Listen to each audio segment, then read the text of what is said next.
আ- আজ আমি দাঁড়িয়ে আছি রামপুর বড়জিনহার রামপুর বলবো। পুকুর পাড়ে। এটি দিনাজপুর উপজেলার চিরিবন্দর থানায়। আমি এই বড়জিনহার পুকুরটি সম্পর্কে জানার জন্য আজকে এখানে উপস্থিত হয়েছি এবং এখানকার স্থানীয় মুরব্বীদের সঙ্গে আমি এই পুকুর সম্পর্কে কিছু কথা বলেছি। এখন পুকুরটি এক চমক আপনাদেরকে দেখাতে চাই।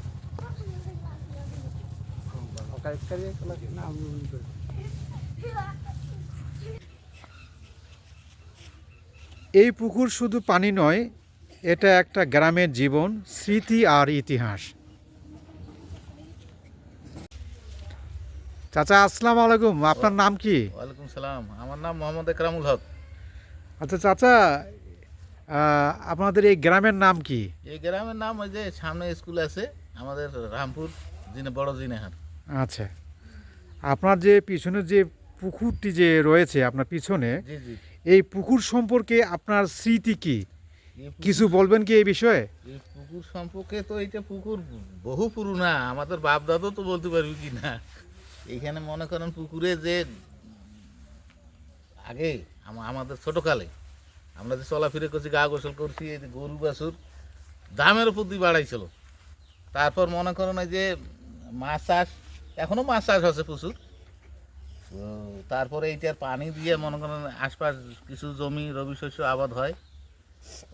আগে তো ইরি ধানও লাগাইছিল এই পুকুরে, লাগার পরে এখনো হচ্ছে, এখনো মাছ এই পুকুর দিয়ে রবি শস্য আবাদ হয়। আগে আগে তো মাছ এখন মাছ চাষ হচ্ছে। পাথারি মাছ ছিল।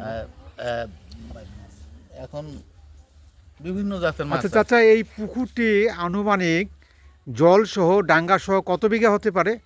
জল সহ ডাঙ্গা সহ আমরা যেটা শুনছি 48 বিঘা। হ্যাঁ 48 বিঘার কথা শুনছি, মানে পাহাড় সহ আয়তন সহ গাবাড়ি সহ। বেশি হবে না বেশি না। আচ্ছা, বর্তমান কি এই পুকুরে কি কি মাছ কি আবাদ হয়? হ্যাঁ বর্তমানে রানিং আছে, সাজ আছে, মাছ আছে, বড় আচ্ছা, বড় আচ্ছা। মাছ আছে। একটা মাছ 8 কেজি 10 কেজি পর্যন্ত আছে।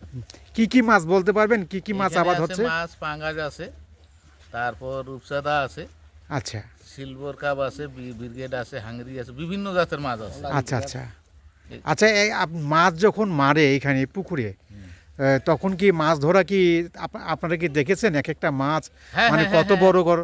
এক একটা মাছ 5 কেজি 7 কেজি 8 কেজি 10 কেজি এই ধরনের মাছ আছে। ও আচ্ছা আর আচ্ছা আচ্ছা, পুকুরে যখন মাছ দেয়, জাল দেয়, জি তো মাছ মনে করেন গোটা পুকুর টান দেয় না, তো এক সাইডে খাবার দিয়ে কোন ঘিরলেই বহু মাছ, আচ্ছা প্রায় আচ্ছা 100-150 মন মাছ আসে। আচ্ছা আচ্ছা আচ্ছা আচ্ছা এই ধরনের মাছ হয়।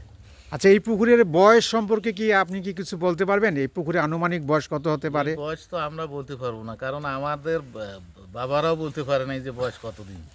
ও আচ্ছা আচ্ছা আচ্ছা বহু পুরনো, আচ্ছা, অনেক পুরনো। বহু পুরনো। এগুলো তো বাড়ি আশপাশ একটাও ছিল না। আচ্ছা, এই পুকুরে কি মানে বাইরে থেকে কি অতিথি পাখি আসে? অতিথি পাখি প্রচুর আসে আচ্ছা, এই কি শীতের সময়। মানে কি পাখি আসে, ওগুলোর নাম কি বলতে পারবেন? ওগুলো ওই যে বালিহাঁস বালিহাঁস বলে, বালি হাঁস আসে, হাঁসের মতো, হাঁসের মতো। পানি। তারপর একটা আছে কালো, এই যে পানি কামড়ি বলে। আচ্ছা আচ্ছা আচ্ছা ওগুলো প্রচুর, হাজার হাজার। আচ্ছা আচ্ছা একলো পকর দেখিবারও খুব সুন্দর, আচ্ছা আচ্ছা আচ্ছা আচ্ছা খুবই সুন্দর দেখিবার। আচ্ছা সকালে আসলে হয়তো দেখতে পাইতেন, আচ্ছা মানে পকর ভরাট হয়ে যায়, আচ্ছা হাজার হাজার পাখি। আচ্ছা তো এগুলো আসেই প্রতি বছরে, আচ্ছা আচ্ছা আসলে থাকেই বেশ কয়েক মাস ধরে। আচ্ছা, আপনাকে ধন্যবাদ চাচা। দিনাজপুরের চিরিবন্দর উপজেলার রামপুর এলাকার এক নীরব বিস্ময় বড় জিনাহার পুকুর। প্রায় 48 বিঘা জায়গা জুড়ে বিস্তৃত এই জলাশয় আজও নিজের ইতিহাস নিজেই বহন করে চলছে। কত বছরের এই পুকুর তা আজ আর কেউ নিশ্চিত করে বলতে পারেন না। তবে এই পানির গভীরতা, এই প্রশান্ত পরিবেশ বলে দেয় এটি শুধু একটি পুকুর নয়, এটি সময়ের সাক্ষী।